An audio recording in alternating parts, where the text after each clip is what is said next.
My name is Arthur Vinci. I'm a writer, director, and producer, and I'm here today to talk to you about fantasy films that you probably have not heard of. So, most of the time when we think about fantasy in film and television, our mind probably goes to Game of Thrones, The Witcher, Lord of the Rings, Harry Potter, but fantasy is a huge, expansive genre.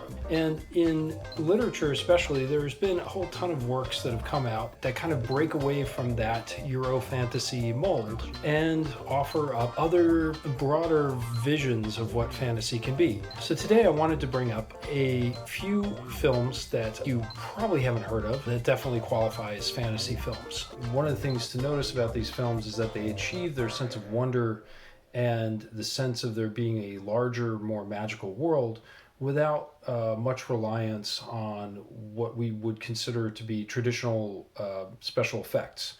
You really feel when you're watching these films like you're entering into another space, a bigger space. And that's exactly what the fantastic should do, especially for those of you who are independent filmmakers, is worth taking a look at. You know, how can you create this sense of awe and this sense of wonder without relying on, an Avengers budget. We're going to start with a film called Orpheus, directed by Jean Cocteau. He is well known for La Belle et la Bête, but I believe that in some ways Orpheus is an even more interesting movie. It starts out as a retelling of Orpheus, a very loose retelling of Orpheus, but it's set in Paris in the present day. Shot in gorgeous black and white and features some really stunning special effects work. But more than that, it does this really deft blending of realistic elements and fantasy elements and somehow manages to weave the two together in a way that doesn't feel jarring at all. The next film on the list is Gabbeh by the renowned director Mohsen Makhmalbaf. He is from Iran, and he's made a lot of films over the years. I keep going back to Gabbeh because it, again, blends these realistic elements with magic in a way that is just absolutely seamless. It feels like something that was made in a very hand-woven way, just like the carpets that are the name of the film. And the story starts out as a morning in the life of this older couple. They're kind of arguing as to who should go wash the carpet. And then the carpet turns into a young woman who retells her life story. And it's not quite clear at first whether the story that she's telling is the story of how the couple got together many, many years ago, or if it's some other story. And it's just gorgeous to watch also. Really striking visuals and done with hardly any reliance on what we would think of as special effects. The next film on this list is by Apachepong Weerasethakul, Uncle Boonmee Who Can Remember His Past Lives. This film takes place on an orchard run by Uncle Boonmee, who has invited his family to come visit him. He's dying of kidney failure, but before you know it, you start to see elements of his past literally come to life. Ghosts, spirits reincarnated as some kind of animal, and there's even segues into what may or may not be his past lives. As with all of Weerasethakul films, there's a political aspect to this as well, and I don't pretend to understand all of it. Again, though, it is just amazing to look at, and it's like the other films on this list, done in a very sort of low-tech way. Next film on this list is by Shirin Nishat called Women Without Men, and it's based on a novel of the same name. She's an Iranian artist, and the film takes place in Iran, specifically in Tehran, around the time of the CIA-backed coup that threw out Mossadegh and put in the Shah. And the film, of course, centers this political story around the lives of four women who find themselves inhabiting this orchard, which seems to exist in this kind of magical space. Again, the film jumps between being a very realistic, very detailed portrait of life in Tehran at that point in time, and also has this magical component to it. The next film on the list is Goopy, Gyne, Bagha, Byne by the incredible Bengali filmmaker Satyajit Ray.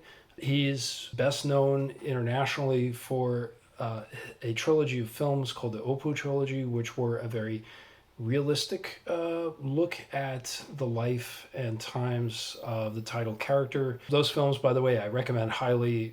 Go seek them out. But, he also made this amazingly funny fantasy.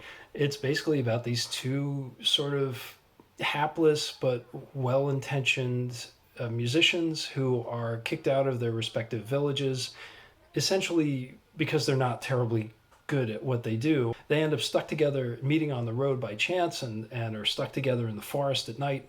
Because they don't freak out or do anything terrible to anybody in the forest, any of the creatures living in the forest king or the forest goblin gives them a gift, a boon of sorts, which is wonderful, but it also kind of leads them inadvertently into the middle of this war that's brewing between this benevolent and pretty kind ruler and this really terrible and dictatorial ruler. Again, very political, also very funny.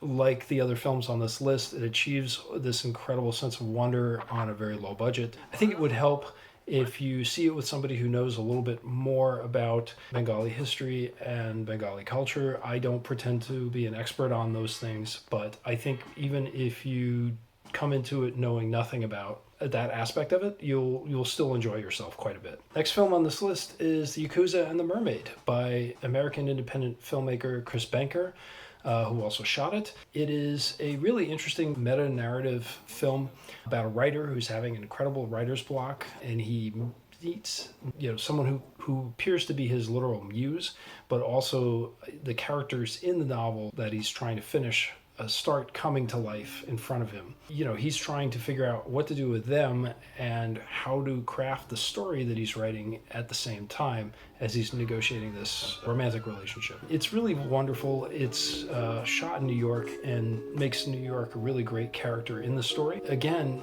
achieves a lot without relying on a ton of expensive effects. Next film on the list is My Life as Abraham Lincoln by Sherry Berman. It's the story of a young woman who lost her husband on their wedding day. He fell, or perhaps was pushed, off the balcony where they were having their reception.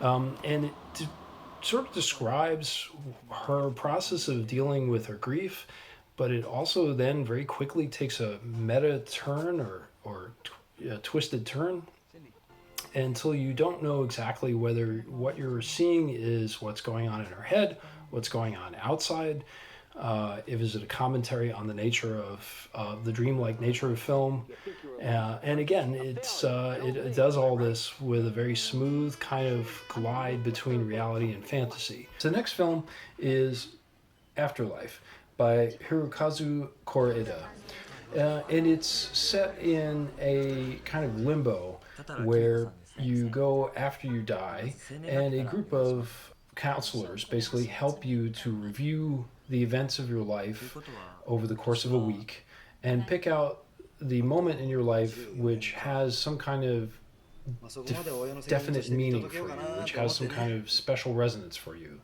They then recreate this moment, and then you go on to whatever comes after. This is not a spoiler. This is all sort of set up in the first 10-15 minutes of the movie.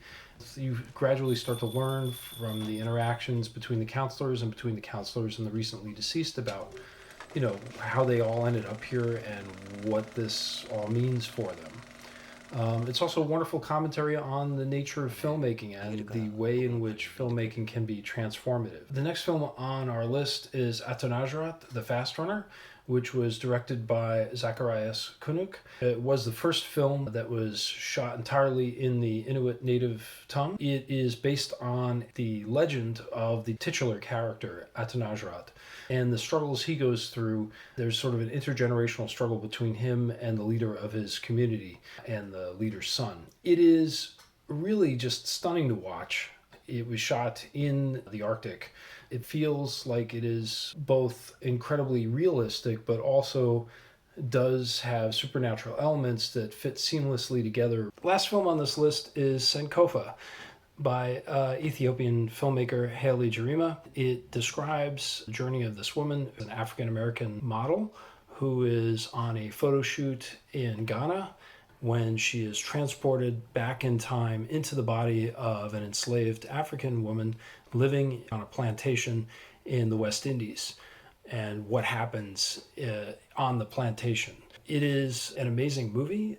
It's rich and also details not just her life, but also the life of everyone living on the plantation.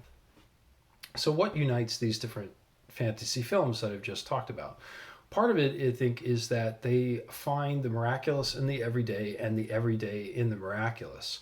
And that is a very tricky thing to do. Another thing that unites these films is the sense that you're getting a window into a much bigger world. And I think that in some ways that makes it more involving, because by not showing you everything, you as the audience have to fill in some of these gaps, have to fill in the details of this larger space. And that, in a way, is kind of the opposite approach to what I would call a maximalist film, like, say, The Avengers or Lord of the Rings, where you have this incredibly, broad and well-rounded, detailed, expansive world. And, neither approach is bad, but obviously one approach may be more doable as a filmmaker on a budget. So one of the other things that unites these films is that they are kind of stepping outside of what we tend to regard, within America at any rate, as sort of the mainstream, I guess you could say, of fantasy. And they're rooted in their respective cultures. So these films can give you a bit of a glance into the way other cultures have come up with visual styles and motifs. If nothing else, it can show you a different way of looking at the world. The rules of the world in your script really are up to you, and there's no reason why you have to stick to the tropes that have already been established in other, I guess what you would call mainstream fantasy films. There's plenty of other films I wanted to add onto this list, but it was very tough to kind of pick out what qualifies as fantasy versus horror versus science fiction. And to be honest, all those genre distinctions are kind of wobbly at best, and a lot of times things bleed into each other. But this is a good starting point, and if you're a filmmaker trying to think about how you can achieve a sense of the fantastic, you would do a lot worse than picking these films out to study.